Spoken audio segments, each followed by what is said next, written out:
RingCentral is coming to the phone systems here at Salt Lake Community College. This video is about using RingCentral in Microsoft Teams. This add-on will automatically be added to your Teams and be pinned to the left-hand Teams menu. Right-clicking the link, you can easily pop out the application or move it up and down on the menu. When you select the RingCentral app for the first time, you will see a blue Get Started button. Go ahead and click the button.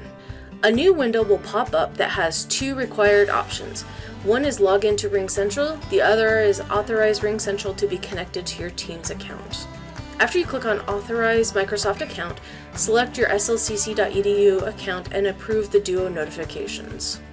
When you click on the Sign into RingCentral, your email address will be auto-populated. Click on the single sign-on button, then click Submit. Once you have linked your accounts, click Next. On the Home tab, you will see both a phone and fax link. The phone option has a dialer and you can see your recent calls and voicemails. Dialing a phone number will open the RingCentral desktop app. Sending a fax is very easy.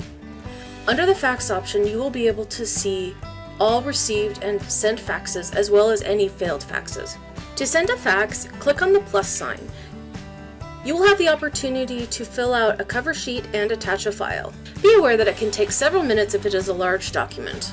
You will also receive an email confirmation when you receive or send a fax. We hope that this video will help you successfully activate the RingCentral add-on for Teams.